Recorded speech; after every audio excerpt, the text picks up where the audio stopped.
Bueno, a todos muy buenos días. Nuestro grupo está conformado por Julián Díaz, David Rico y quien les habla, Joan Sedano. A nosotros nos correspondió el tema de backdoor. Generalmente lo que vamos a tratar en esta presentación va desde la definición, un poco sobre las características, sus fases, formas de infección a través de este mecanismo de backdoor y formas de prevención. Por último, expondré un caso reciente y digamos muy famoso que tiene en Estados Unidos este gran riesgo de backdoor. Y por último abordaremos un pequeño pero ilustrativo ejercicio práctico donde se puede ver bien un ataque de backdoor teniendo acceso físico a la máquina víctima. Entonces le doy paso a mi compañero Julián, quien va a iniciar con la parte de definición y sus características.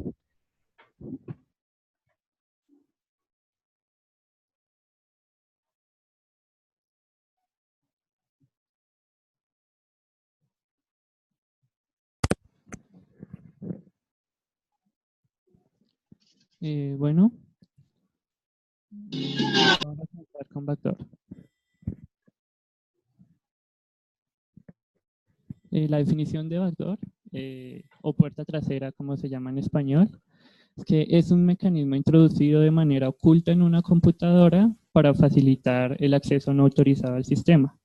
Básicamente es una secuencia especial dentro del código del programa que otorga una vía secundaria de acceso mediante la cual es posible evitar la seguridad del sistema.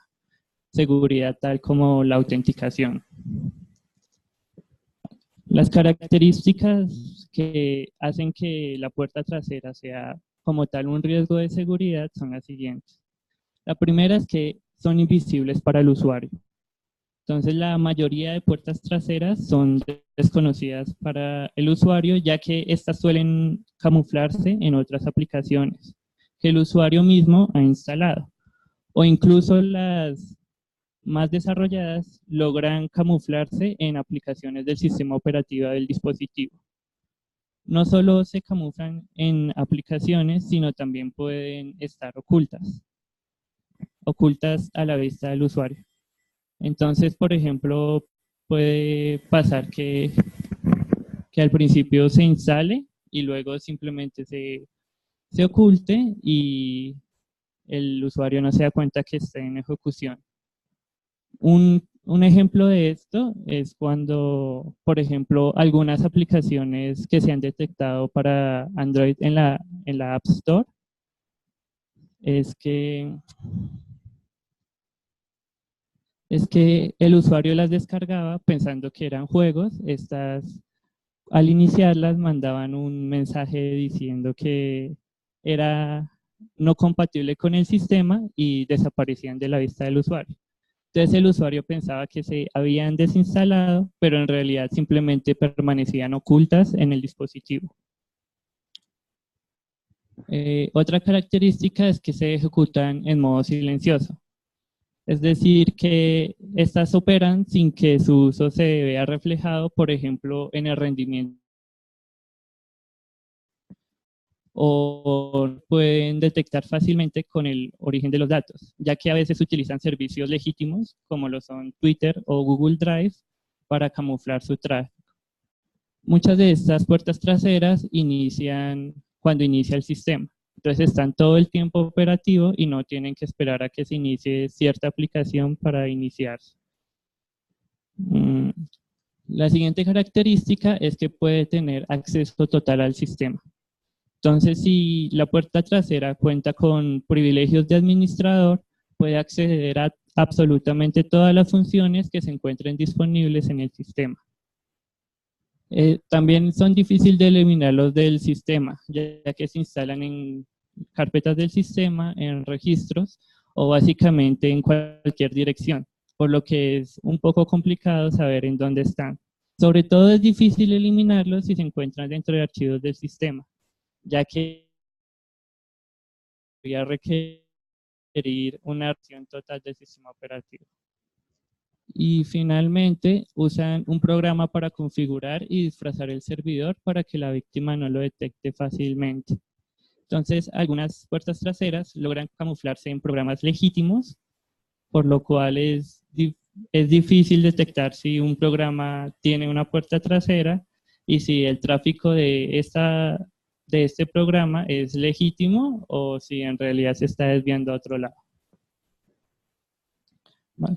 ¿Qué se puede hacer con un ataque backdoor?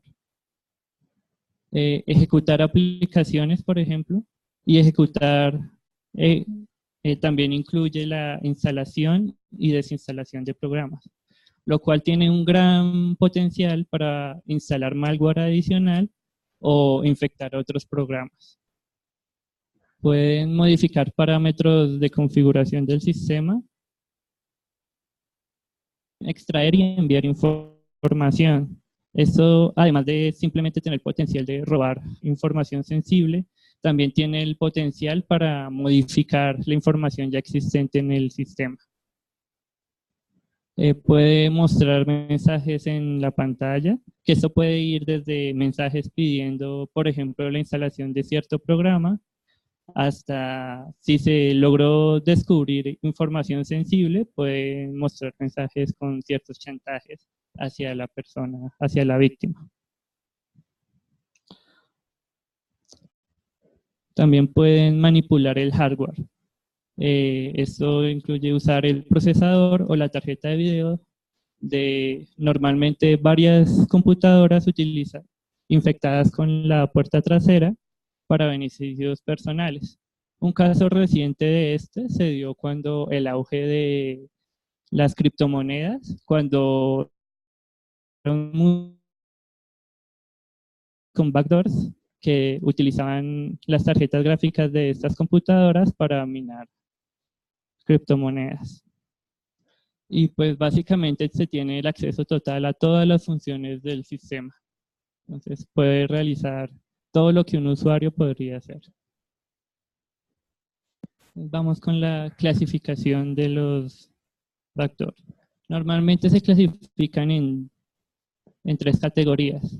De acuerdo a la intención del programador, que es decir, el propósito con el cual se desarrolla el software, de acuerdo a quién tiene acceso y de acuerdo a cómo están programados, es decir, cómo está integrada la puerta trasera en el código.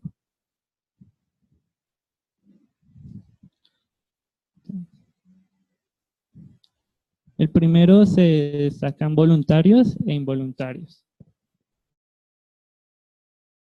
La mayoría de puertas son las que se crean intencionalmente o llamadas voluntarias, también debido a que algunos software no cumplen con los estándares de seguridad. Esto puede conllevar a vulnerabilidades que pueden funcionar como puertas traseras. Entonces un atacante puede hacer uso de estas si logra pasar la seguridad que tiene. Por ejemplo, aprovechándose de un puerto inseguro o consiguiendo claves dentro del programa. A estas se les conoce como backdoors involuntarios, ya que al programarse no se tenía la intención de que funcionara como un backdoor.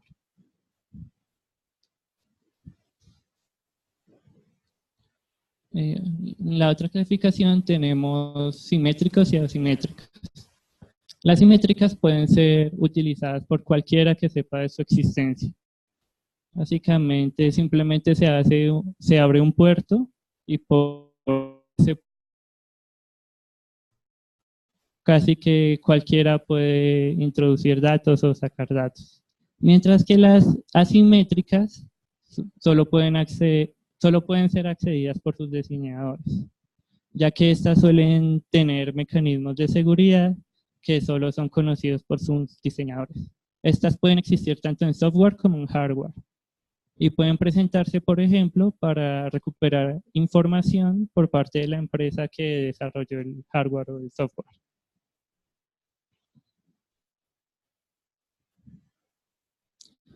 Vale. Tenemos, dependiendo de cómo está programado, sistema, aplicación y criptográfico. Sistema es simplemente la pieza de código que establece la conexión con el atacante. Es decir, que el programa en su totalidad es la puerta trasera, no se encuentra camuflado en ninguna otra aplicación. Este es que las demás, ya que no, no se apoya en otras aplicaciones. La segunda es de aplicación, que es cuando la puerta trasera está contenida dentro de una aplicación cuando se implementa o se compila. Entonces, aunque para el usuario tenga una función, dentro de esa aplicación en realidad hay una puerta trasera. Y la última es el criptográfico, que están diseñadas para activarse con una llave o con una clave. Estas son utilizadas para las asimétricas. Vamos a las fases que suelen tener la mayoría de puertas traseras. La primera es la fase de dormir. Suele estar enviando y recibiendo datos todo el tiempo. La segunda fase es la de carga. Bueno, antes de eso, hay que mirar que el atacante y la víctima mantienen una conexión del tipo cliente-servidor, en el cual el servidor es la víctima y el cliente resultaría siendo el cliente. Entonces se tiene una fase de carga, que es donde se crea un archivo en el sistema local, conectándose primero al host remoto, es decir, al atacante, a través del puerto de conexión y leyendo el contenido. Básicamente se pone algún archivo en el computador de la víctima. Va a la fase de descarga, cuando se lee un archivo y se envía al host remoto a través del puerto de conexión. Entonces, cuando se obtiene información de la víctima. Y se tiene una fase de CMD, que es cuando simplemente se ejecuta el intérprete de comandos, también llamado shell del sistema operativo, y envía la salida al host remoto a través del puerto de conexión. Finalmente tiene una fase en la que no hace nada y espera por la activación.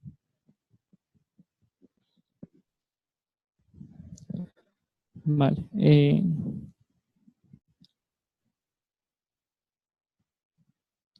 Estos son como un breve repaso a los métodos que utilizan los hackers para encontrar puertas traseras en una aplicación. Entonces, antes de eso hay que saber que la búsqueda de puertas traseras en una aplicación es imperfecta. Actualmente es imposible determinar algorítmicamente la intención de la lógica de la aplicación. Esto quiere decir que no existen programas que detecten con precisión la existencia de una puerta trasera. Entonces suele hacerse de cierto modo manualmente, inspeccionando el código y demás. Las puertas traseras en una aplicación pueden ser detectadas inspeccionando ya sea el código fuente o el código binario del programa, ya que pueden utilizarse métodos de ingeniería inversa. Sin embargo, hay que tener en cuenta que las puertas traseras en código fuente pueden ser detectadas rápidamente, es decir, en unos días o unos meses. Pero detectar puertas traseras en el código binario puede llegar a tardar años. Bueno, quisiera interrumpirte un momento ahí porque me parece que es una buena oportunidad para contarles que en este momento es uno de los temas de investigación que estoy abordando en el grupo Unsecure Lab y es básicamente cómo utilizar inteligencia artificial, particularmente Machine Learning, para automáticamente detectar a través de algo que se conoce como análisis estático. ¿Me escuchan? Sí. Análisis estático, es decir, en este caso analizar no solamente el código fuente, sino otros elementos que componen una APK, por ejemplo, para Android.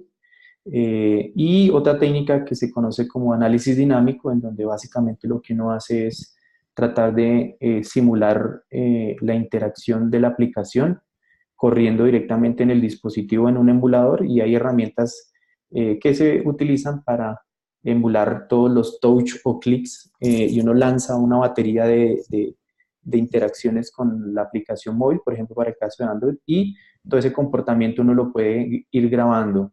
bien, y entonces con técnicas de Machine Learning, entonces en lo que yo estoy trabajando es cómo entrenar modelos computacionales que sean capaces de, dado por ejemplo un perfilamiento o estático o dinámico, automáticamente se detecte si es malware o no. En este caso, digamos que todo este tema de puertas traseras entran dentro de esas categorías del malware. Bien, solamente quería contarles si alguien está interesado en trabajar conmigo, con mucho gusto tengo harto que hacer por ahí.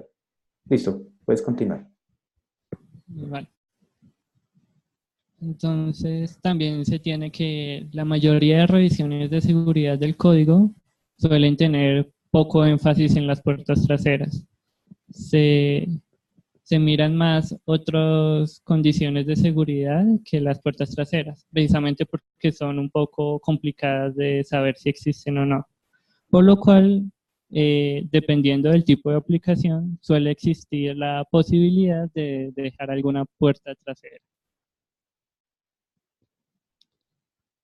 Bueno, la forma más fácil de encontrar una puerta trasera es intentando sacar datos como el uso de la contraseña del programa fuente, ya que con estos es posible que se pueda acceder más adelante. Entonces, varios de estos métodos son identificar las variables estáticas que sean como usuarios y contraseñas.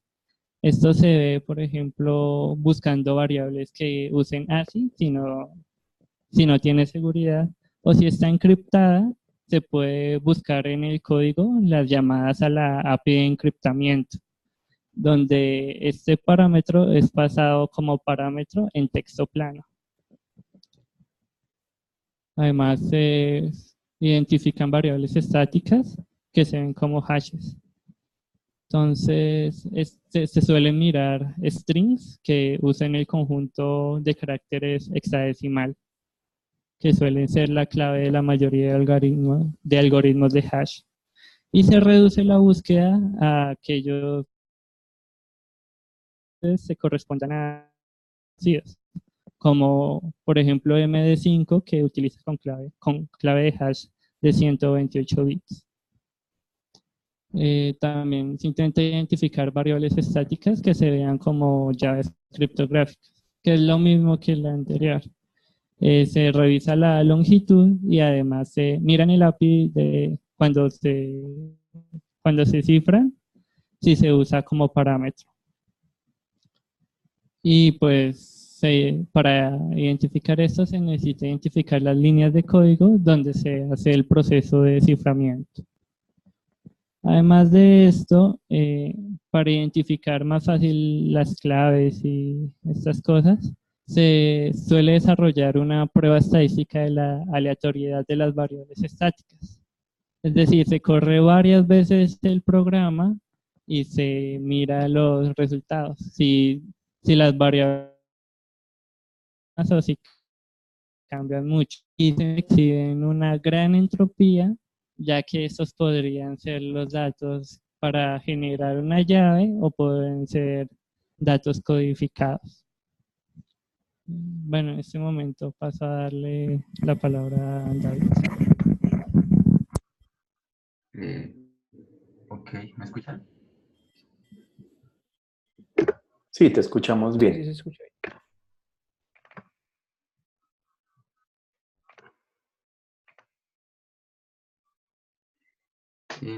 Entonces, voy a hablar sobre las formas en las que se puede infectar una máquina con los Bueno, virus. creo que debes acercarte un poco más al micrófono porque ahora sí te escuchamos lejos. Ok. ¿Ya? Mejoró un poco, pero podría mejorar más, creo. Ok. ¿Ya me escuchan bien? Que se siente raro. Bueno, intentémoslo, a ver cómo nos va. Ok, entonces, sabemos que las formas de infección de los bancos. Se escucha muy lejos.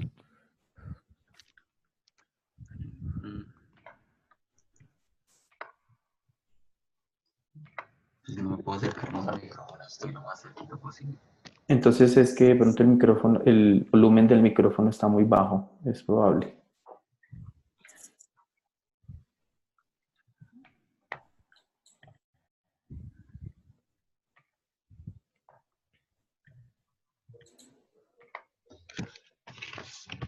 ya lo subí, ¿se escucha mejor? ¿O todavía? No, Pero es que ya al máximo. Yo creo que intenta hablar lo más fuerte posible, a ver si de pronto mejora.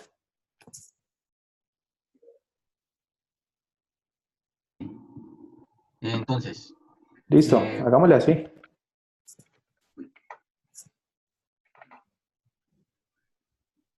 ahora sí salto la- son formas de infección.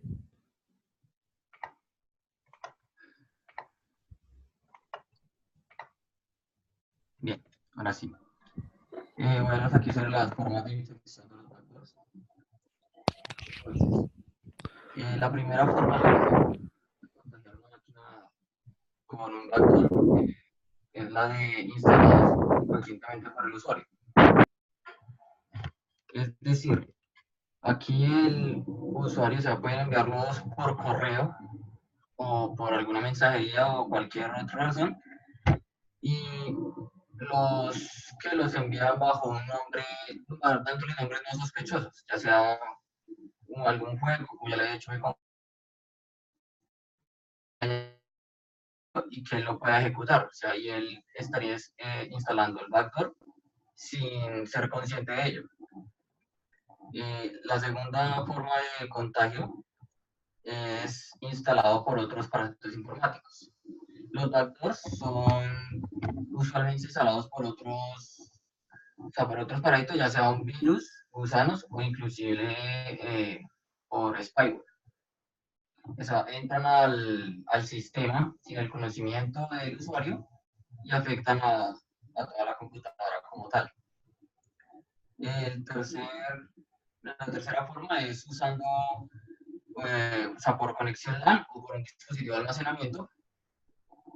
Esto se, digamos, pueden ser instaladas, o sea, aquí los backdoors son instalados manualmente por usuarios maliciosos que tienen los suficientes permisos para instalar software y que se pueden conectar a la red LAN.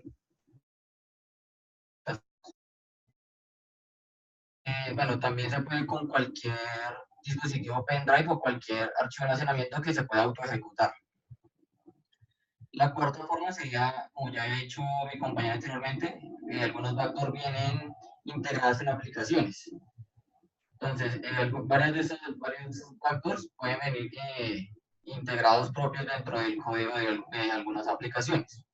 Incluso programas legítimos, o sea, programas sí, legítimos, pueden tener las características de acceso remoto no documentadas, que es donde pueden tener backdoors incluidos.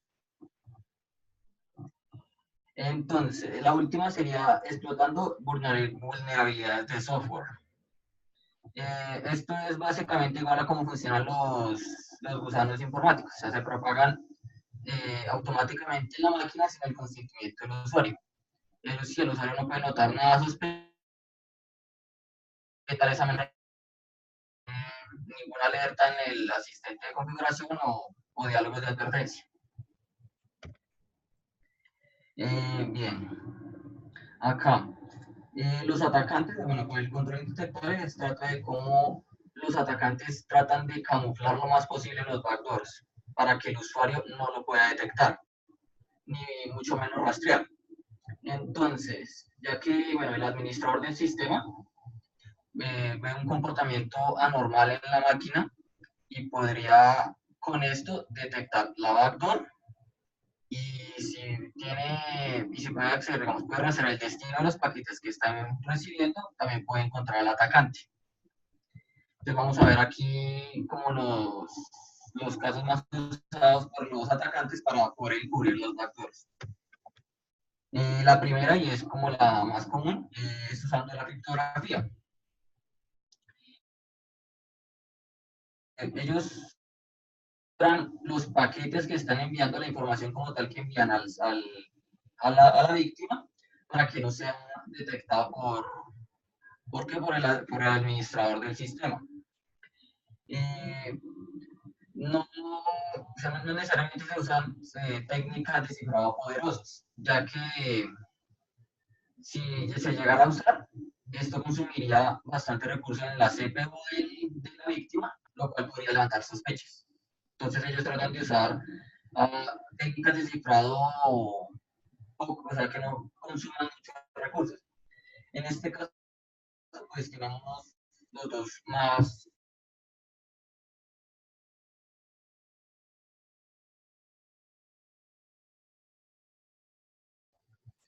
Es un algoritmo de cifrado por bloques. Si cada bloque tiene el tamaño de 128 bits y usa claves de 128 bits, 192 y 256 como el algoritmo AES que ya hemos visto en clase anteriormente.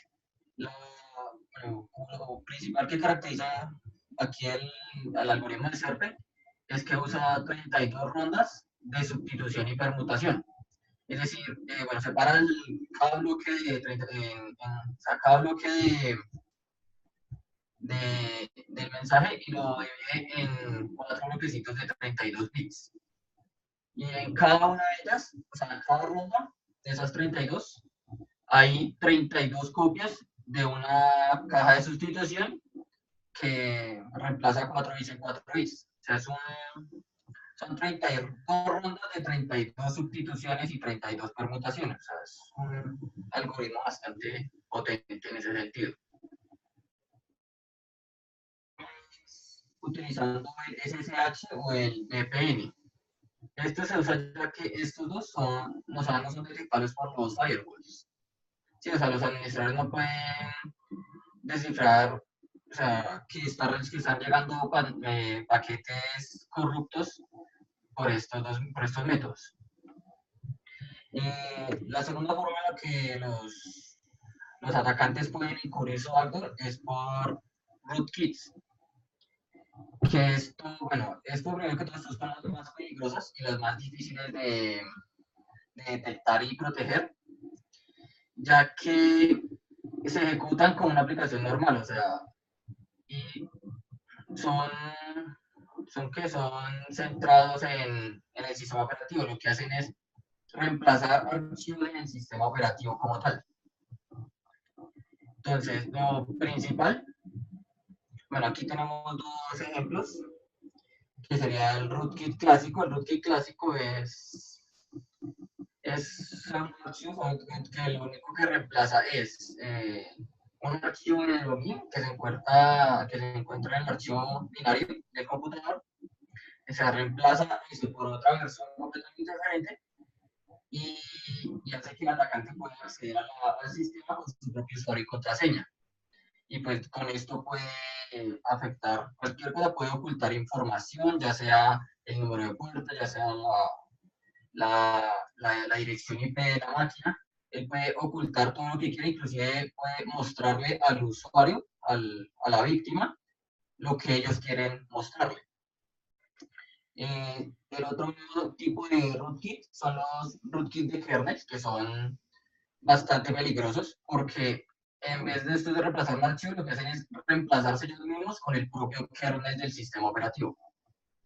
En este caso, pues usted ya no puede confiar en nada del sistema, ya que todo está comprometido como tal.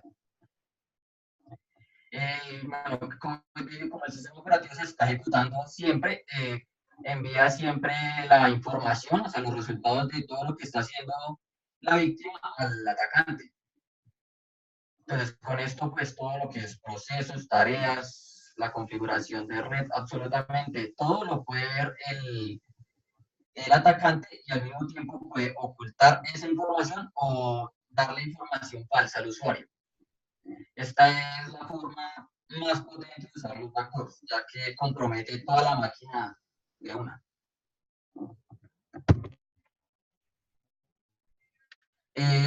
La otra forma es utilizando diferentes protocolos y números de puerto. Ok, el atacante puede utilizar diferentes números de puerto que no estén registrados en la máquina como puertos estándar para poder ejecutar su backdoor.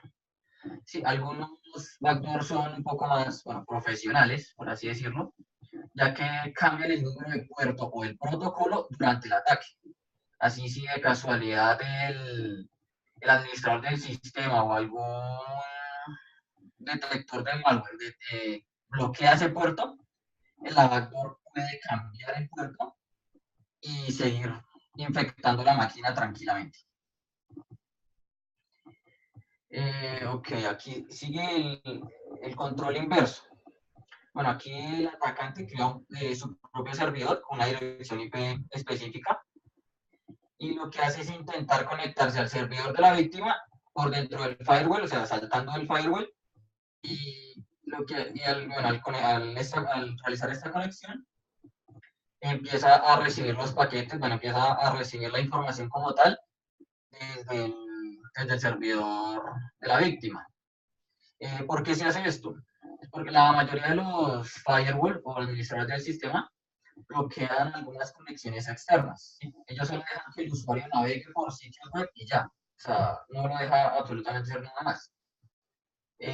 También el backdoor puede utilizar protocolos HTTP estándar para conectarse con el servidor del atacante. Y este le va a retornar pues, los comandos en formato HTTP. Y debido a que esto luce como una búsqueda web para el firewall o para el administrador de sistemas, es bastante difícil de detectar, porque el firewall lo que ve es que el usuario está realizando búsquedas en la red, cuando realmente son paquetes HTTP que está extrayendo el atacante de la víctima. La única manera como de frenar este método de ataque sería monitorear todas las peticiones o el número de peticiones que realiza el sistema a una dirección IP específica.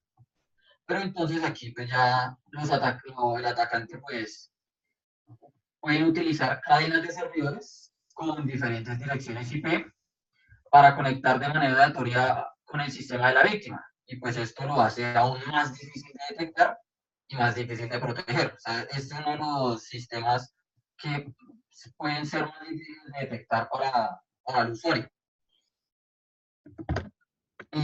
Siguiente, backdoor timing. Bueno, este es más que todo, aquí el atacante lo que hace es esperar a que el sistema esté durante su tiempo de inactividad, donde el administrador del sistema no esté, bueno, monitoreando el sistema como tal. Entonces, ellos utilizan ese tiempo específico para poder conectarse con el servidor de la víctima y empezar a realizar el ataque, empezar a pasar paquetes o recibir información como tal. Bueno, ¿cómo se puede uno proteger acá de los backdoor? Lo primero, pues, es el antivirus.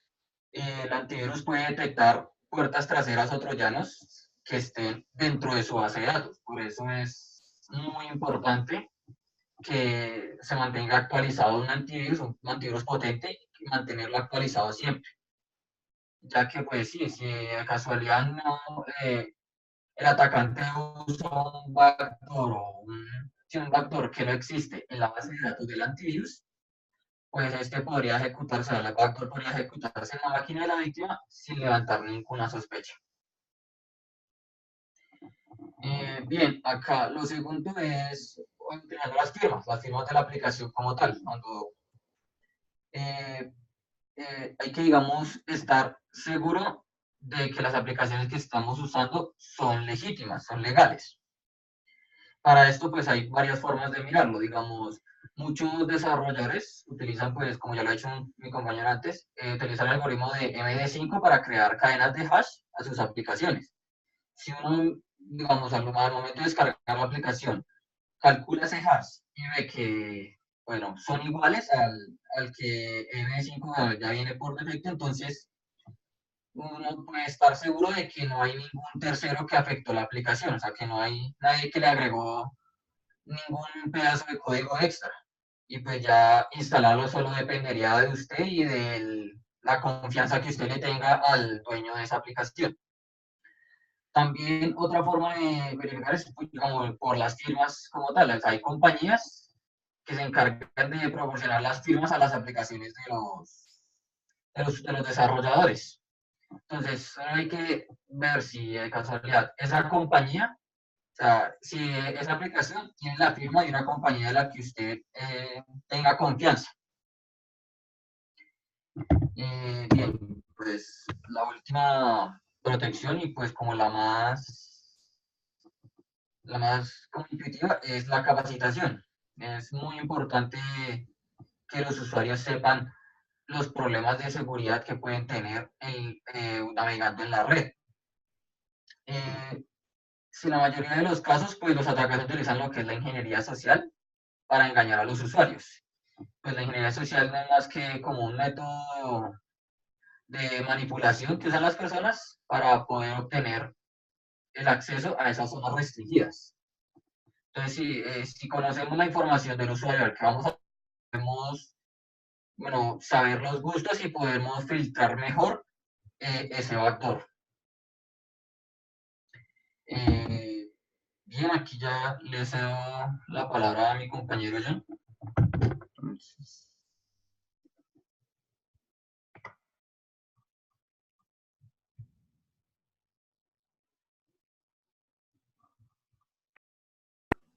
Ok, bueno, como preámbulo a la parte práctica que haremos respecto a este tema, les quiero poner en conocimiento de ustedes un caso muy reciente relacionado con backdoor y es la disputa judicial que tiene el FBI con la compañía Apple.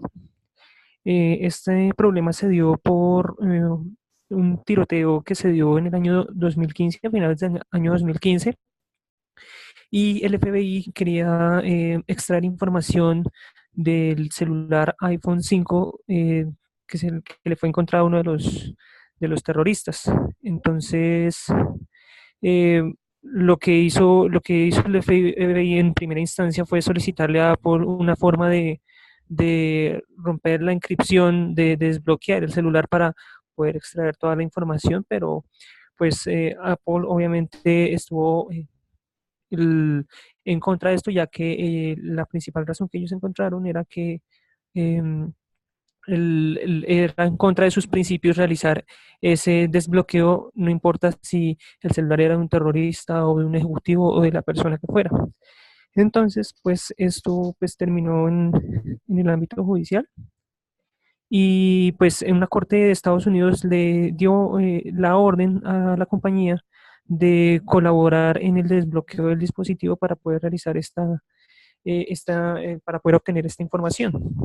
De nuevo, pues los señores de Apple lo que hicieron fue oponerse, pues alegando que eso podría llevar a un ataque de backdoor en el cual delincuentes informáticos podrían extraer valiosa información de sus usuarios, de los usuarios de Apple, desencadenando o terminando en delitos como la extorsión, la pornografía infantil, la trata de blancas y otro tipo de delitos.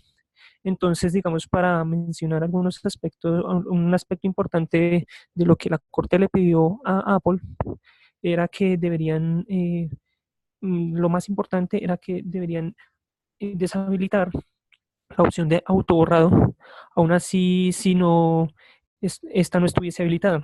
¿Por qué razón? Resulta que cuando el celular de este señor terrorista fue encontrado, el FBI trató de ingresar varias veces el patrón de desbloqueo o el código de desbloqueo y lo que hizo fue borrar la información ya que el celular estaba configurado para ejecutar dicho comportamiento. Entonces, esa es la principal razón por la cual el FBI está en disputa actualmente con esa compañía para obtener la información de cualquier dispositivo que les sea requerido. De igual forma, Apple también está sorprendido porque es el primer ente que le pide hacer algo de ese tipo, ya que en ningún país donde han habido actos terroristas y con delincuentes que han tenido dispositivos de esta marca, ningún estado de esos ha pedido un trámite como ese. Entonces, actualmente eso está en disputa judicial y, y quién sabe pues cuándo se solucionará. Bueno, ahora pasamos a la parte práctica. Entonces, no sé, voy a iniciar una máquina virtual con el sistema Windows 8.1 instalado para demostrar cómo se puede hacer un ataque backdoor cuando se tiene acceso físico a la máquina. Listo, muy bien, adelante. ¿Pueden ver todos el inicio del sistema operativo? Sí. No, creo que tienes que cambiar Ok. tienes que decirle, especificar la pantalla o todo el escritorio. Listo, listo, listo. Ahora sí. Listo, ahora sí estamos viendo que está iniciando la máquina virtual.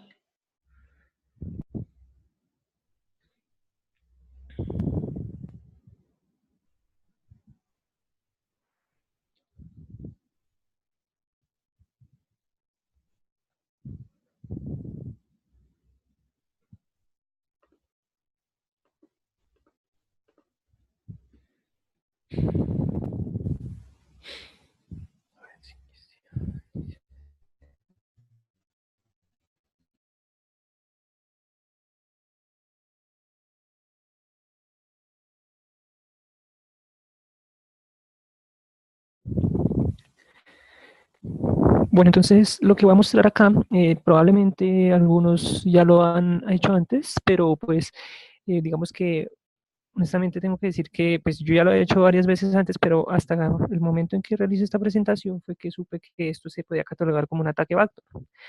Entonces lo primero que vamos a hacer es, primero lo que vamos a hacer, el objetivo de esto es cambiar la contraseña de ingreso del usuario sin seguir el protocolo oficial que tiene el sistema operativo para hacerlo. De tal forma que, digamos, si por ejemplo a mí se me olvidó la contraseña de mi sesión, entonces yo encuentre una forma alterna de reiniciarla, no de recuperarla porque de todas formas la contraseña antigua nunca se va a recuperar, sino que yo voy a forzar al sistema a, a que la elimine o que genere una nueva eh, según los intereses de cada quien. Entonces, lo primero que haremos es crear un archivo de texto, cualquier editor de texto. Vamos a utilizar el bloc de notas del sistema Windows y voy a poner para tener, digamos, eh, supongamos que yo tengo una clave muy larga o que no tiene sentido y después yo no me acuerdo, entonces yo voy a poner aquí cualquier cosa, puede ser esas letras que están ahí. Entonces voy a guardar esto acá en el escritorio. Entonces voy a llamar new password.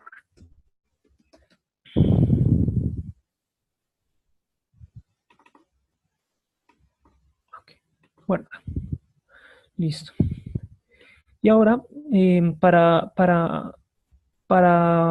ver qué consecuencias tiene realizar ese cambio de clave o ese reseteo de clave, digámoslo así, por medio de un backdoor y qué consecuencias tiene sobre unos archivos que yo tenga, cómo Windows se protege respecto de estos ataques. Entonces, vamos a crear acá un nuevo folder y entonces voy a crear otro archivo de texto.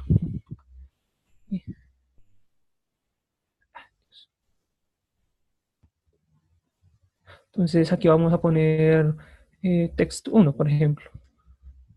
Text 1, text. Y lo voy a guardar en la carpeta que he creado.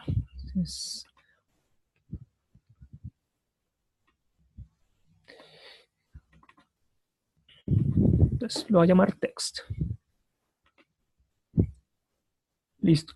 Ahora lo que hacemos es utilizar el servicio de encriptado de archivos que trae el sistema operativo Windows. Entonces vamos a ir aquí a la pestaña de propiedades.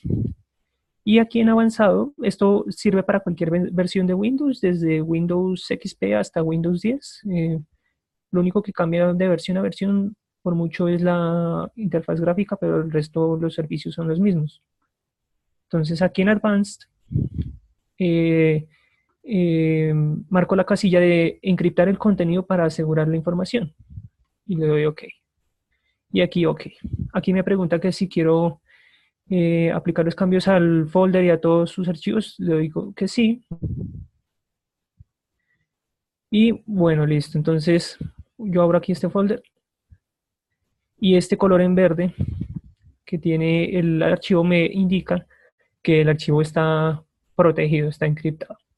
Entonces, ¿cómo funciona el sistema de encriptado que trae Windows?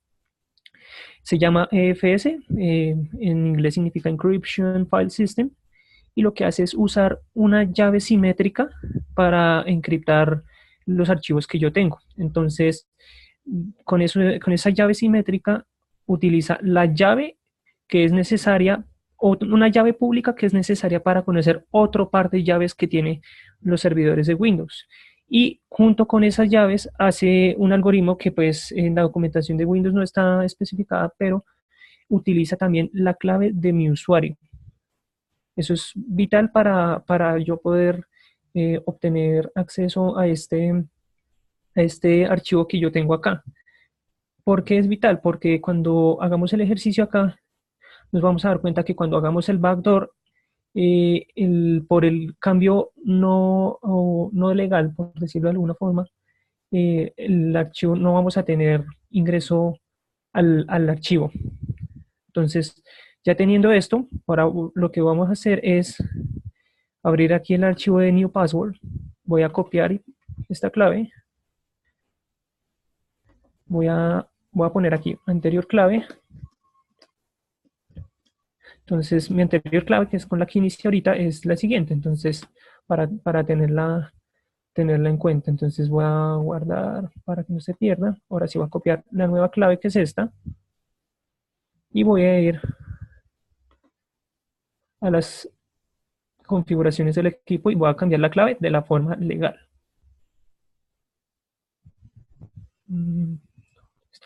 Ok, configuraciones aquí. Y cambiar las configuraciones.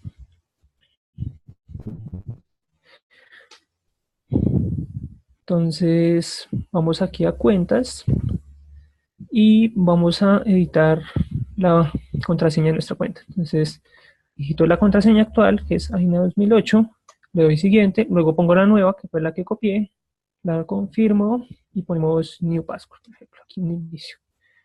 Listo. Entonces, next. Y finish. Bien, ahora lo que vamos a hacer es utilizar para recuperar la contraseña, vamos a utilizar la consola desde la ventana de inicio de sesión. Entonces lo que vamos a hacer acá es reiniciar. Y bueno, esto se puede hacer con una imagen ISO del sistema operativo o con las opciones de reparación de inicio del sistema, que simplemente es presionando, digamos, la tecla Shift y reiniciar, y me inicia en modo seguro para yo poder configurarlo bien. Entonces vamos a reiniciar. En este caso vamos a utilizar una imagen ISO del sistema operativo.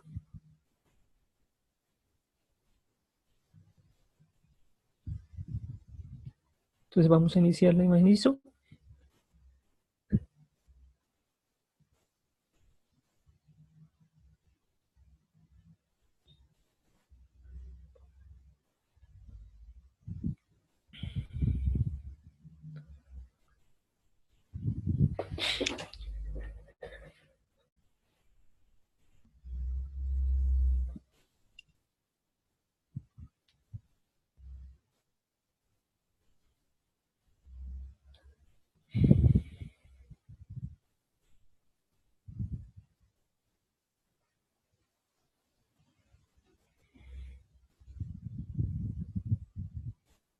Entonces vamos aquí a seleccionar, bueno, para efectos de facilidad vamos a seleccionar la distribución de Latinoamérica.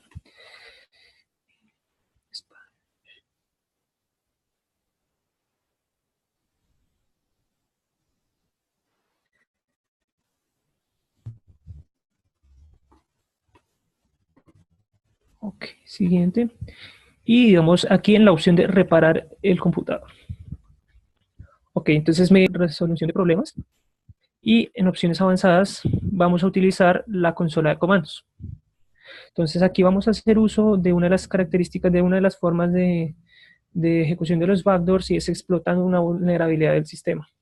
Entonces, mi objetivo aquí en esta consola es tener acceso a la carpeta System32, que es una carpeta con permisos de administrador. Entonces, primero lo que hago es cambiarme a mi disco D, en este caso. Luego voy a la carpeta Windows System32. Entonces,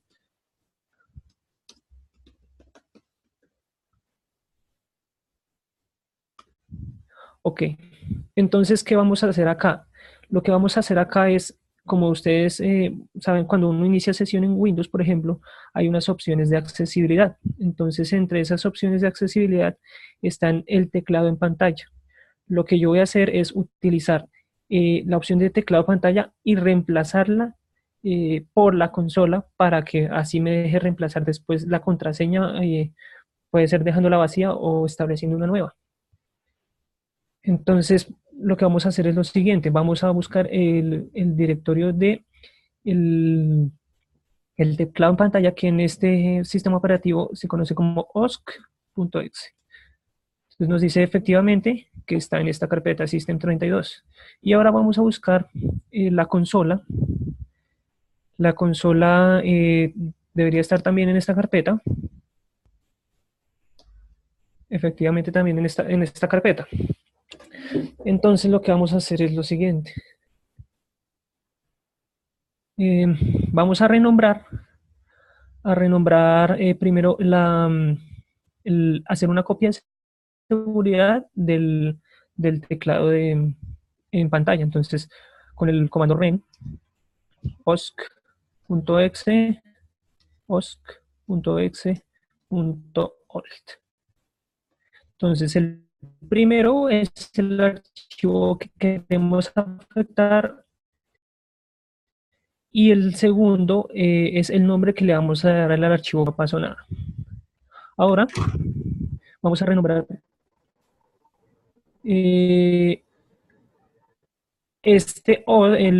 ahora vamos a asignarle a la consola el nombre de osc.exe. Y listo. Entonces, ya habiendo ejecutado esos pasos, podemos cerrar aquí la consola y le podemos dar exit and continue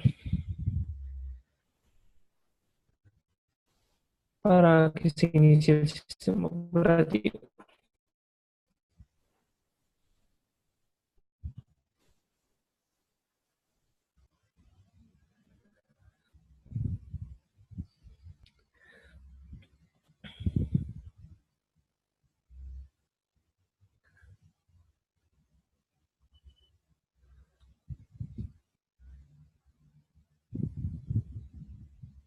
Ok. Entonces, como les estaba diciendo aquí en las opciones de accesibilidad, entonces yo no me acuerdo la clave, entonces no sabría cómo ingresar. Entonces, vamos a ver si esto, entonces como pueden ver, el reemplazo fue exitoso y podemos acceder a la consola para posteriormente hacer la reasignación de la clave. Entonces, por medio de este comando, net user, aquí vuelvo a poner user. ¿Por qué? Porque user es la forma en cómo se llama mi usuario, así como se puede apreciar acá. Y aquí vamos a asignarle la nueva clave. Entonces vamos a ponerle, por ejemplo, root 000. Y damos enter. Entonces dice, el comando se completó satisfactoriamente. Entonces ahora mi nueva clave es root 0000. Entonces vamos a cerrar aquí la consola y vamos a ver si funciona. 0000.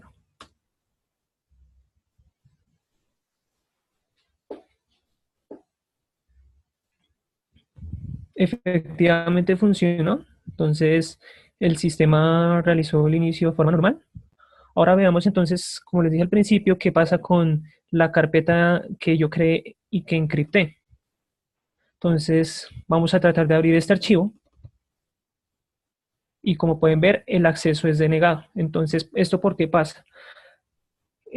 Cuando se generó la clave de encripción de estos archivos, él utilizó la clave actual, la clave que yo tenía anteriormente.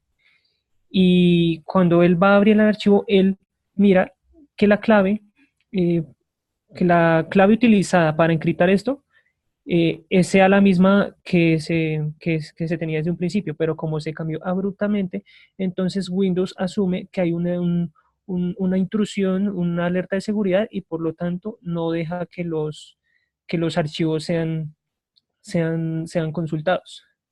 Ahora, si digamos desde las configuraciones se modifica de nuevo la clave y se deja la anterior clave con la que se encriptó esta carpeta, el archivo se va a desbloquear y se podrá ver normalmente. Bueno, pues este era el ejercicio práctico que les quería mostrar sobre un ataque backdoor, teniendo acceso físico a la máquina. Obviamente esto también se puede hacer remotamente, así como dijeron mis compañeros hace un momento, y también se puede hacer, como remotamente se puede hacer por Bluetooth o por Wi-Fi, o también físicamente con dispositivos extraíbles como USBs u otro tipo, o micro SDs, que lo que hacen es, al ser insertadas, liberar un software, pero el usuario jamás se da cuenta que ese software se liberó y se ejecuta para allá en un segundo plano y él no se está dando cuenta que hay una posible alerta de seguridad. Entonces eso es todo y muchísimas gracias. Bueno, John, muy bien. Entonces, todos los compañeros, por favor, mantengan apagados sus computadores cuando estén cerca a John. Muy bien, muchachos. Ok, ¿hay alguna pregunta para el grupo? Por aquí Pedro está súper nervioso.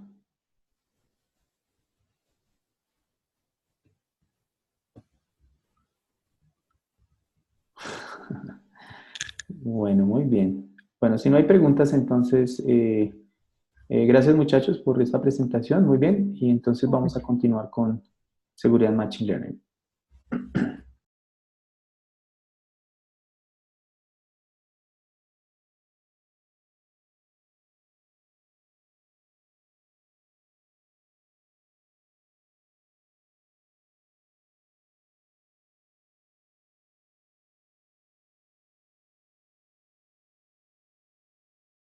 Aló. Sí, Diego, te escuchamos. Sí, hola, profe. Ya les voy a compartir la pantalla. Ok.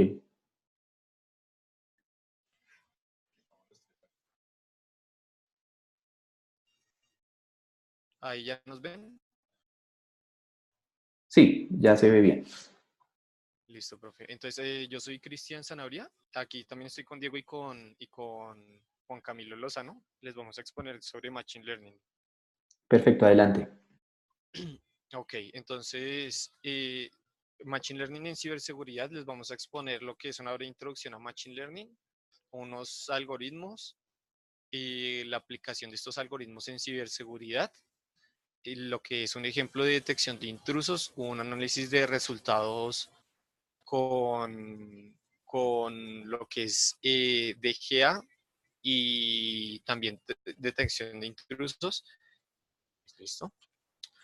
Entonces, para la gente que no sabe, Machine Learning es una disciplina que a partir de unos datos se especializa en temáticas. Esto ha generado que el Machine Learning pues, se utilice en muchas ramas, inclusive en ramas de la salud, en videojuegos y pues en el tema que nos corresponde hoy, ciberseguridad. Listo. Entonces, eh, el Machine Learning que utiliza una serie de algoritmos. En teoría es aprendizaje de máquina, pero pues la máquina no es que aprenda, sino que utiliza los algoritmos, sigue una serie de pasos para saber cuál es el siguiente paso a seguir y cómo responder ante nuevos datos basados en experiencia. Muchos de estos algoritmos utilizan probabilidad, otros utilizan lo que es el mapeo de datos, así como se va a ver.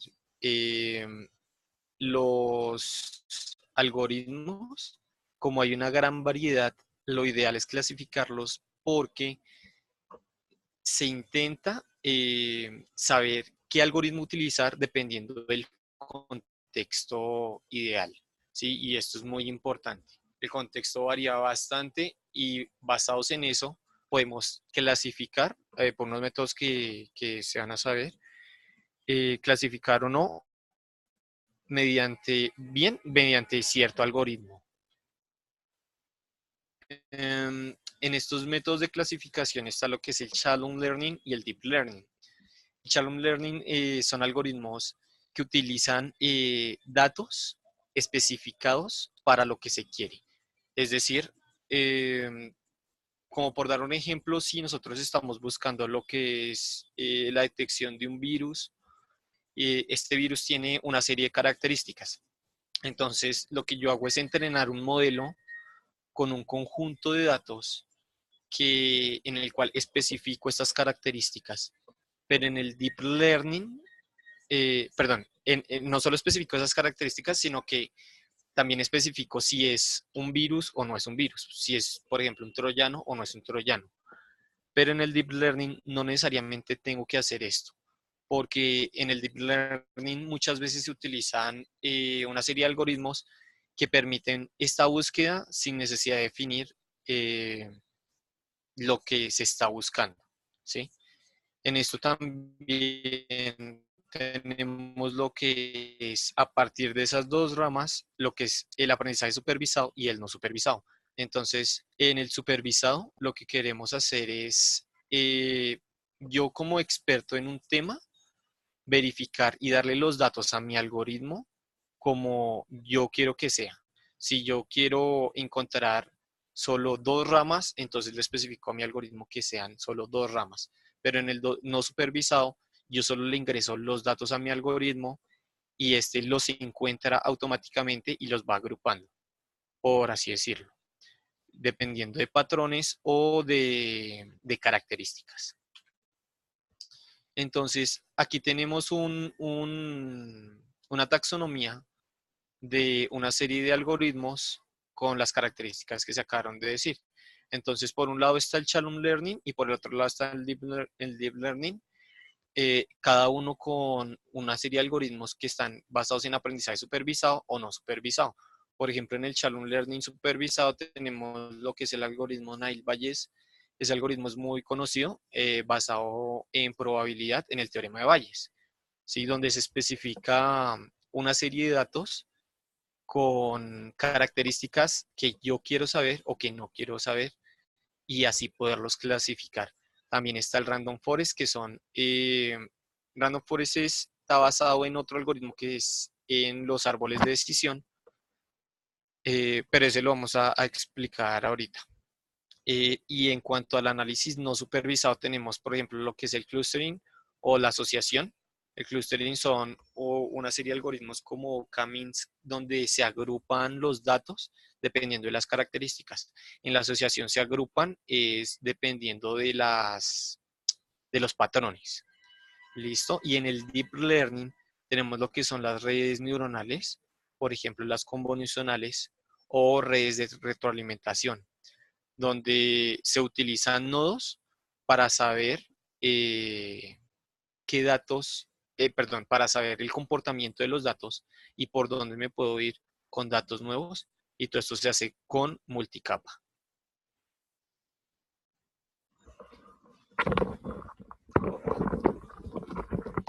¿Aló, se me escucha? ¿Aló? Sí, te escuchamos. Bueno. Bueno, ya siguiendo con el apartado de Machine Learning, tenemos que definir cómo es una tarea de Machine Learning, o sea, cómo va a ser el programa. Entonces, para definir una tarea de Machine Learning, tenemos tres aspectos esenciales. La experiencia representada por la letra mayúscula E, las tareas que van a ser, o pues va a ser el objetivo principal del programa, representada por T, y el rendimiento medido por P. Entonces, decimos que un programa de Machine Learning aprende a través de la experiencia E respecto a alguna clase de tareas T con una medida de rendimiento P. Si su rendimiento en las tareas T medido por P mejora con la experiencia E, es porque es un aprendizaje satisfactorio y un programa de Machine Learning. Aquí tenemos un pequeño ejemplo, pues para entender mejor lo que acabo de explicar. Entonces, tenemos que la tarea T es jugar ajedrez. Queremos un programa que juegue al ajedrez. Lo vamos a medir mediante el porcentaje de juegos ganados en contra de otros oponentes y la experiencia la vamos a conseguir a través de que el programa practique contra sí mismo. Esto es un pequeño ejemplo como para ilustrar mejor. Bueno, el ciclo de vida de una tarea de Machine Learning se divide en tres fases. Primero, hay que escoger el algoritmo, entrenar, después tenemos que entrenar el algoritmo usando datos reales. Pues, y tercero, tenemos evaluar el algoritmo testeándolo con datos. Lo que se suele hacer es que se tiene un dataset y se suele coger una parte, por ejemplo, el 70% del dataset para entrenar el modelo y el otro 30% para testearlo y que esté funcionando correctamente. Sin embargo, el escoger el algoritmo depende de la naturaleza de que se pueda, del problema. Se puede escoger distintas clases de algoritmos, además del tipo de entradas y salidas también tienen gran importancia a la hora de escoger el algoritmo. Aquí tenemos una tabla de lo que sería distintos tipos de dataset y qué algoritmo usar. Por ejemplo, si tenemos un atributo único que puede generalizar toda la tabla, toda la información, pues podemos usar un algoritmo de inferencia simple. O si, por ejemplo, el dataset tiene un esquema lógico que puede ser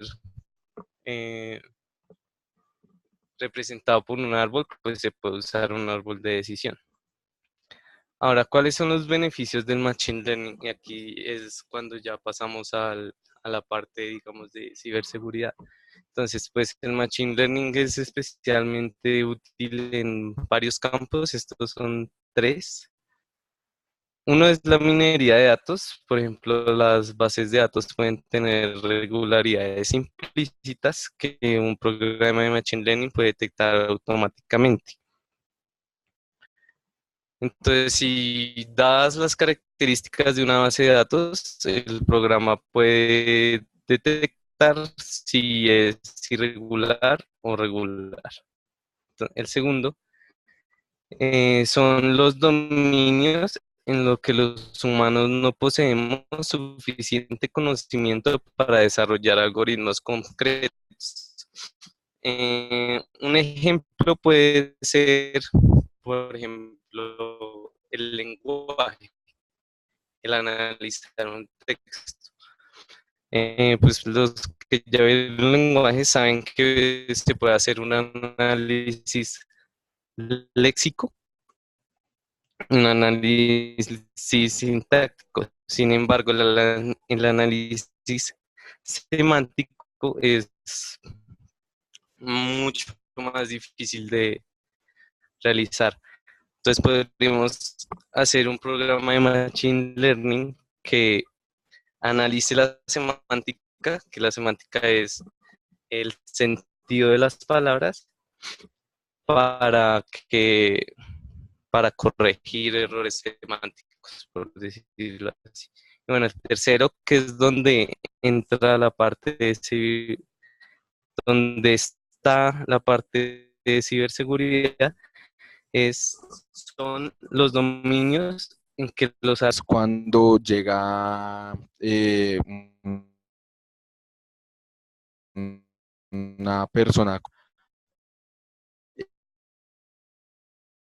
a contamina ataques. Para controlar esto tradicionalmente se usan, como ya lo he dicho, las blacklists, donde lo que hacen es incluir las IPs o las direcciones para bloquearles el acceso. Entonces, esto se vuelve aún más complejo cuando tenemos los DGAs o Domain Generation Algorithms, que lo que hacen es una máquina infectada, lo que hace es generar direcciones aleatorias que lo controla, o sea, el spammer también está generando. Entonces, digamos, si genera 50.000 dominios y trata de conectarse a una porción de esos dominios, pues tiene una probabilidad de recibir una actualización de la dirección y del dominio. entonces ya no sirve la blacklist. Lo que hacen para asegurarse que la actualización venga de aquel que está spameando es usar una firma digital, efectivamente, y hace esto bastante difícil para digamos, hacerle una actualización falsa de pronto. Eh, em, sí, entonces básicamente lo que hacen es eso. Y pues digamos para prevenirlo, lo que podrían hacer las autoridades es comprar los dominios, pero pues les tocaría comprar en orden de 100.000 dominios diarios y no pueden. O sea, de los 100.000 dominios que generarían diariamente, uno sería el correcto y sería un desperdicio realmente. Lo siguiente sería el análisis de malware, donde lo que hace es, se coge un malware ya conocido y se trata de analizar lo que hace en el equipo, los efectos que tiene. Entonces, digamos, tenemos un ejecutable y existe un tipo de análisis de malware que es el estático. Entonces, cogemos el archivo binario y tratamos de que la máquina, de hacer un programa que la máquina analice su estructura para saber qué hace, qué información está recogiendo, qué vulnerabilidades de la máquina ataca.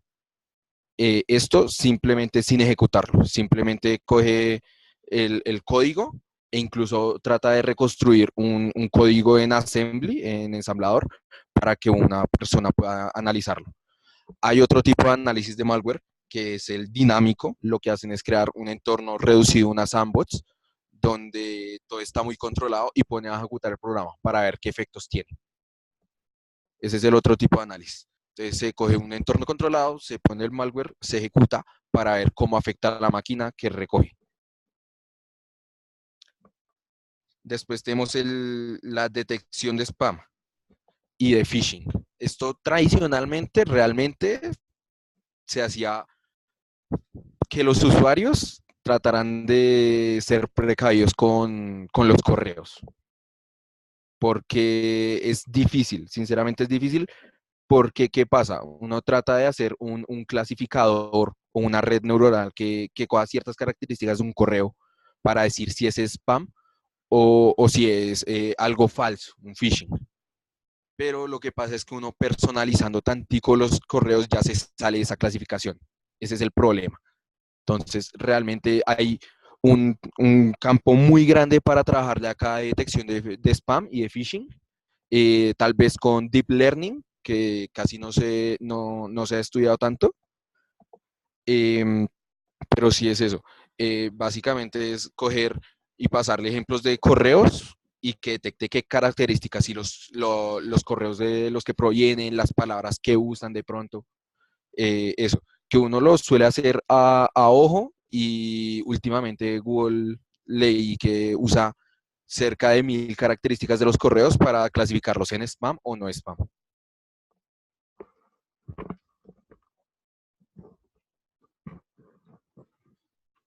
Bueno, entonces ahorita nos vamos a centrar en dos estudios que encontramos sobre el uso del Machine Learning en ciberseguridad. Y uno de estos habla específicamente de la detección de intrusos. Entonces, pues, dado lo que vimos antes de cómo era una tarea de Machine Learning, entonces el programa de Machine Learning para la detección de intrusos tendría una tarea T, que sería la habilidad de detectar intrusiones lo más exacto posible. Esto en palabras más sencillas es clasificar si las y desde esa conexión puede haber un posible ataque o es un usuario normal. La experiencia E, pues, es un dataset compuesto por datos de comportamiento tanto normal como anormal de una red.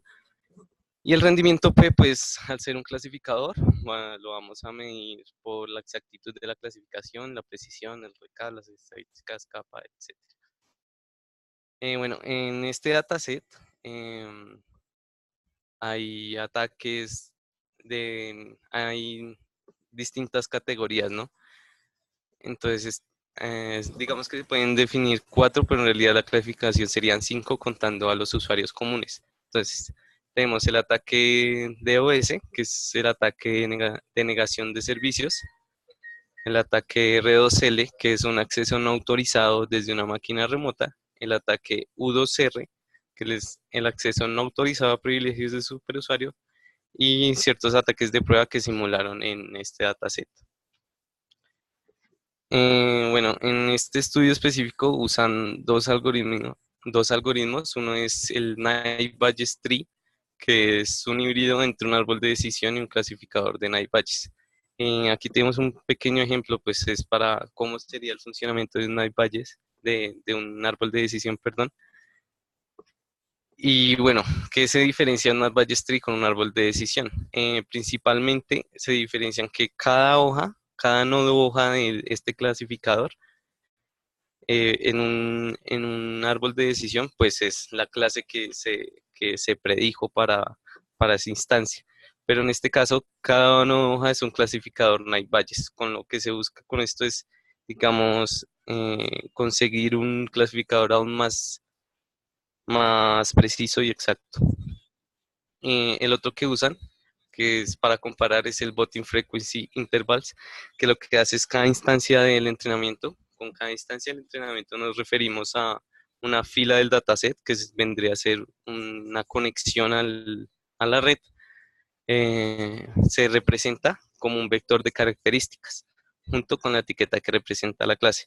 Entonces esto vendría a ser como una votación. Entonces, pues según dadas características, se vota qué tanto se parece.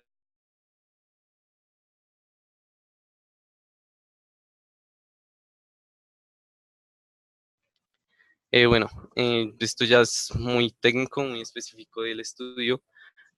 Pues estos son los atributos que seleccionaron a través del método de ganancia de información para hacer el árbol de decisión. Y bueno, estos son los resultados. Más adelante vamos a ver pues cómo se saca la precisión, la exactitud, el recall, todo esto lo vamos a ver más adelante con los siguientes ejemplos. Pero bueno, pues analizando estos datos, vemos que el Naive-Bayes Tree, pues ustedes saben que entrenar un clasificador toma mucho tiempo. Sin embargo, vemos que es muy bueno a la hora de clasificarlos. Tiene una exactitud muy alta y una precisión también bastante alta. Mientras que por el otro lado, pues este BFI es un algoritmo que se usa por practicidad, o sea, se busca hacer un clasificador lo suficientemente apto en el menor tiempo posible, pues ahí se ve en el tiempo que no dura ni un segundo, eh, pero no es tan exacto ni tan preciso ni es cerca al Naive-Bayes Tree.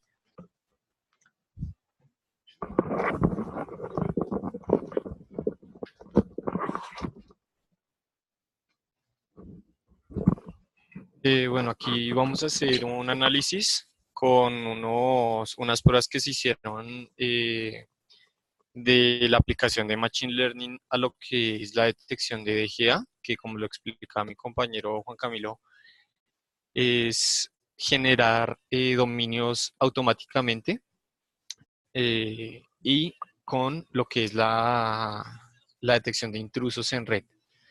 Se van a utilizar dos algoritmos, Random Forest y redes neuronales con retroalimentación.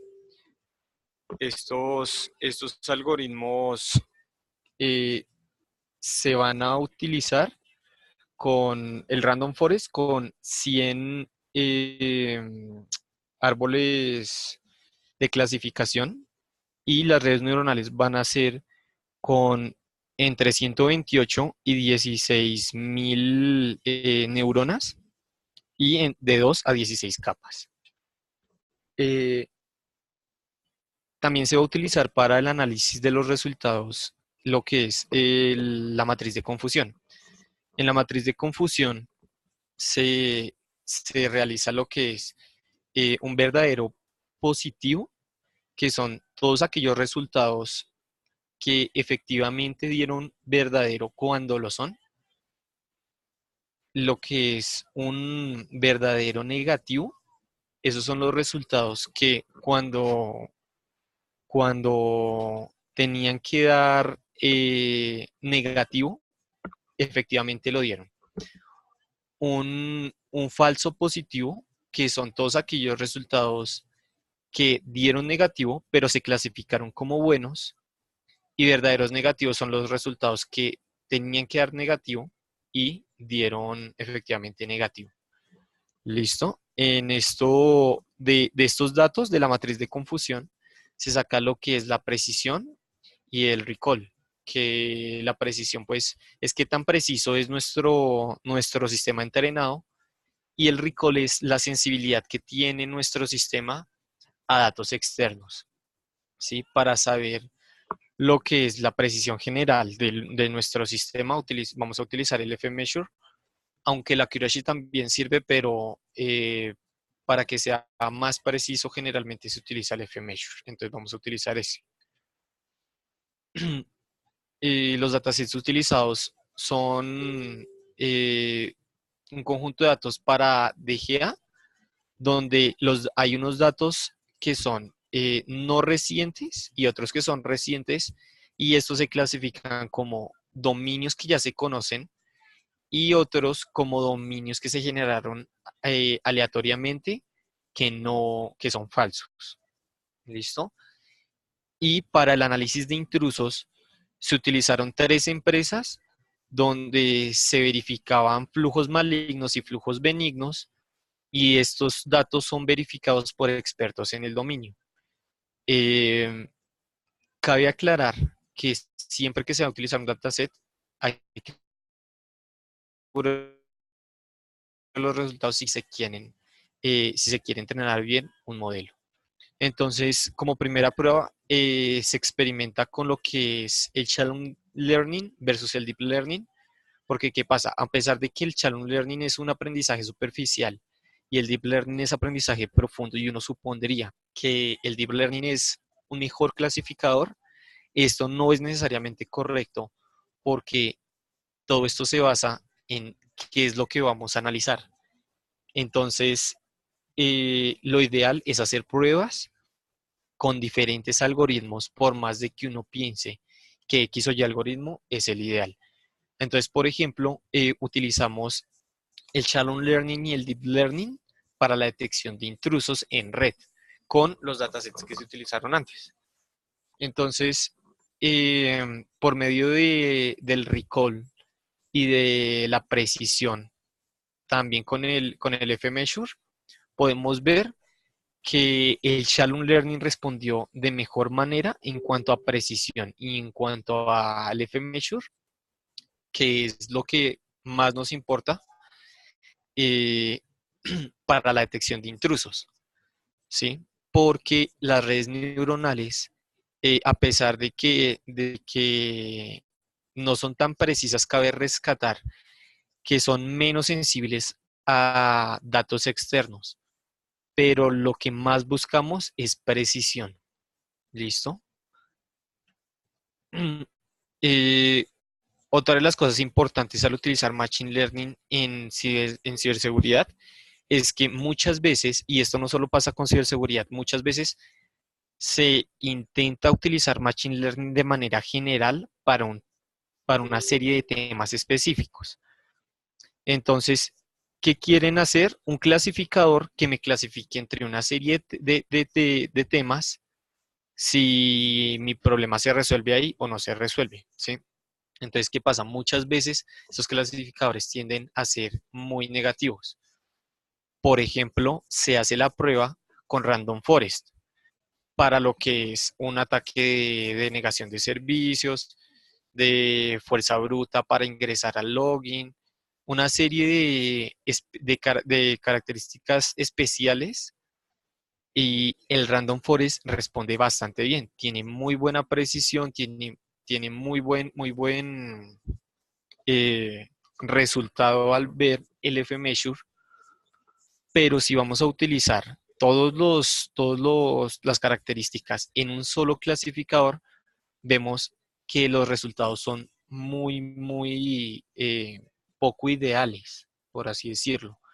La precisión es muy mala, el clasificador es más sensible, y en general el score que nos da el F-Measure es más negativo. Entonces, esto nos dice que lo ideal es hacer un clasificador por cada cosa que yo quiero hacer. Seguramente esto nos consumirá más recursos, sí, pero vamos a tener los resultados que necesitamos, que es lo más importante.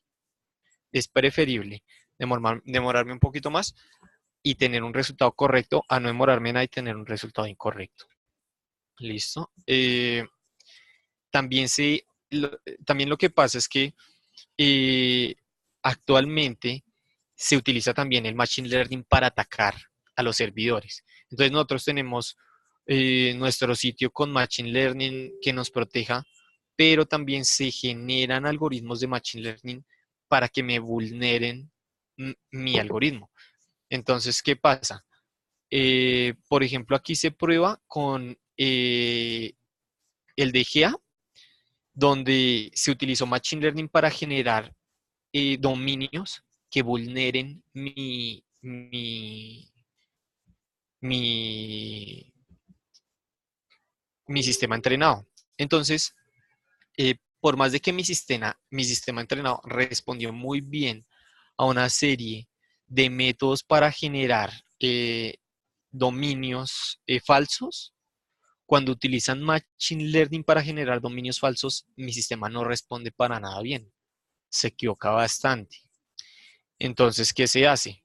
Lo que se hace es, a partir de Machine Learning, realizar lo mismo e ingresar esos datos al dataset con el que voy a entrenar, ¿sí? Todo esto es generado con Random Forest y, por ejemplo, aquí está sin los datos que necesitamos adicionales, el resultado, y el resultado con los datos adicionales que genera mi otro clasificador para el dominio falso, ¿sí? Y los resultados siempre mejoran en la mayoría de los casos. En la mayoría de los casos mejoran. En este es igual, pero en el resto de casos siempre mejoran los resultados. Entonces, ideal utilizar Machine Learning también para contraatacar nuestros algoritmos. Otra cosa importante es que cuando se va a elegir entre un algoritmo y otro para evaluar qué es lo que voy a clasificar, lo importante es que el dataset, que sean las mismas condiciones, como aquí lo dice, que sea imparcial. Porque si yo utilizo diferentes datasets, esto solo me va a generar otro clasificador que será imposible comparar con el mío de la mejor manera. Si se compara, claro, se van a tener resultados, pero muy seguramente van a ser resultados que van a ser erróneos y posiblemente uno tenga un clasificador que pudo haber hecho mejor, pero por compararlo mal, lo hizo, no tuvo el mejor. Aquí hay una cosa también importante con lo que son los falsos positivos y los falsos negativos. Y esto es una de las cosas que uno podría decir que son negativas en cuanto al Machine Learning para ciberseguridad. ¿Qué pasa? Por ejemplo, en lo de los dominios, en la generación de dominios automáticos falsos, se utiliza lo que es un dataset con dominios antiguos y otro con dominios recientes. Y el dataset, claro, mejora en cuanto al error, pero generalmente hay error, ¿sí? Y los falsos positivos, a pesar de que sea el 2% o el 1.99%, es una gran cantidad de falsos positivos y falsos negativos, ¿sí? O sea, es una gran cantidad de dominios que se dicen que son dominios reales cuando no lo son y una gran cantidad de dominios falsos que se dice que son falsos cuando en realidad son reales. ¿Sí? Por más de que sea un 1% en el mundo en el que vivimos hoy, hay demasiados dominios y el 1% es una gran cantidad. ¿Qué pasa con los clasificadores? Yo no puedo generar un clasificador que sea 100% efectivo. Eso, cuando uno hace un clasificador que da 100% en efectividad, hay que hacerle un sobreajuste porque lo más probable es que ese clasificador esté mal. Entonces, no se pueden evitar los falsos positivos ni los falsos negativos, pero lo ideal es reducirlos al máximo, ¿sí? Y con este ejemplo también se va a que nuestro sistema es muy vulnerable generalmente a las actualizaciones, ¿sí? Toca estar actualizando constantemente los datasets para que mi base de datos, para que mi algoritmo esté en óptimas condiciones a la hora de clasificar. Eh, y con esto también, con esto se hace a lo de la prueba del reentrenamiento, ¿sí? Si yo no actualizo los datos, aquí hay un ejemplo donde la precisión es muy mala con los mismos datos si mi sistema no es el ideal. O sea, se entrenan los dos sistemas con datos antiguos, pero se le meten datos recientes. Entonces, el resultado de un clasificador que es el primero es muy, muy malo. Sí, la precisión es pésima y además de eso es muy sensible, pero si uno le mete datos recientes, el clasificador pues es bueno, es ideal a lo que se busca. Entonces, importante estar enfocados en lo que es estas actualizaciones, por ejemplo, con el análisis de antivirus. ¿Sí? El clasificador va a ser diferente si no le estoy actualizando constantemente la base de datos. El proceso de implementación. ¿Qué pasa? Cuando yo ingreso los datos de un dataset a un Muchachos, nos quedan clasificador, yo puedo... 5 minutos para que lo tengan presente. Sí, listo, profe, ya vamos a acabar. Cuando yo ingreso un dataset a un clasificador, este dataset contiene una serie de características, ¿sí? Lo ideal es que este clasificador tenga la mayor cantidad de características posibles porque es la mayor información que me va a proporcionar a mi dataset. Entonces, ¿qué pasa? Se hace un experimento donde yo reduzco las características de 12 a 5. La exactitud del- de mi sistema comienza a bajar mientras menos datos tenga. Y aquí se hace otra prueba donde yo le ingreso, por ejemplo, siempre le ingreso 10 datos, 10 características, pero estas características las varío entre sí. Entonces, claro, me varía lo que es la clasificación, pero a pesar de que en algunas clasificaciones baje, nunca va a estar tan baja como lo que me representa quitándole características eh, en cuanto a la sensibilidad. ¿Listo?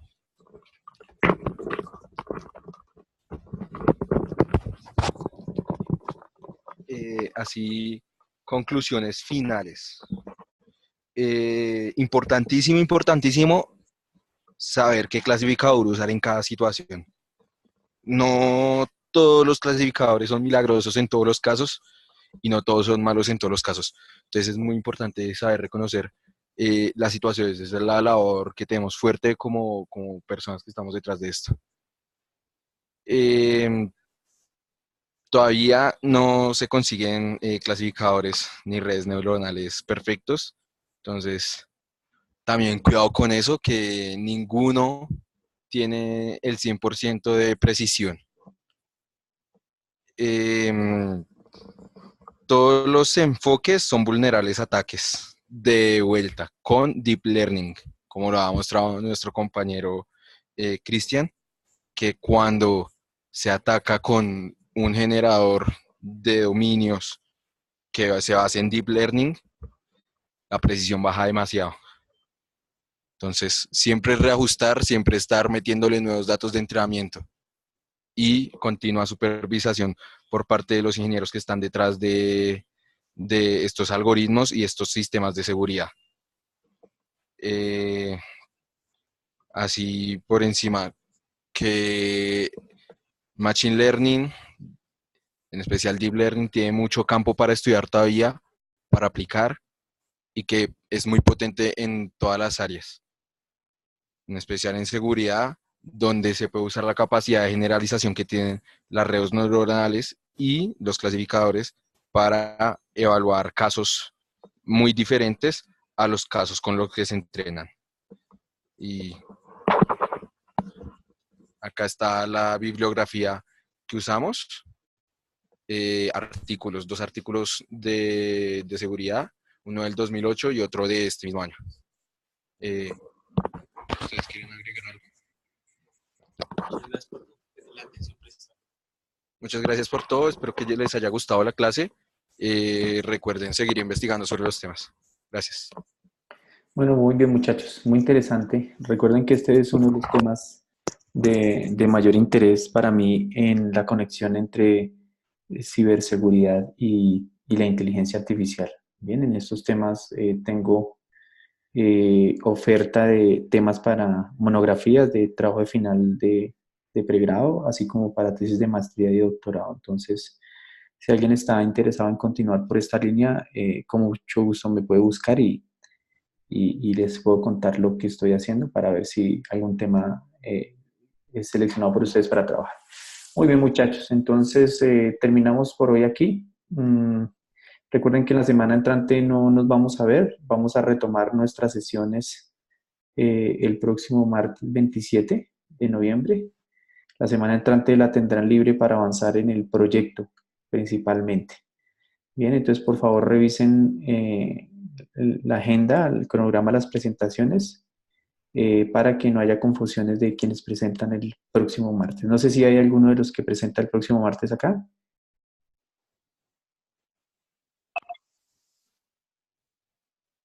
Muchachos.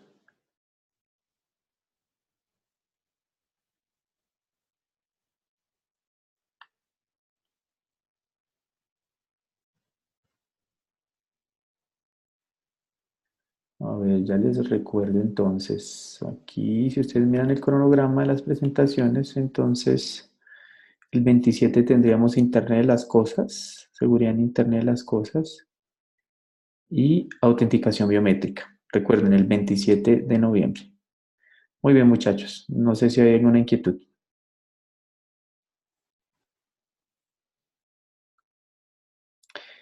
Pedro me pregunta si la última exposición es el 29. Sí, tenemos seguridad en la nube. Sí, ese día finalizamos. Bien, y después de eso pues ya haremos nuestro parcial faltante, que yo les indicaré si lo hacemos en línea o lo hacemos presencial. Todo depende.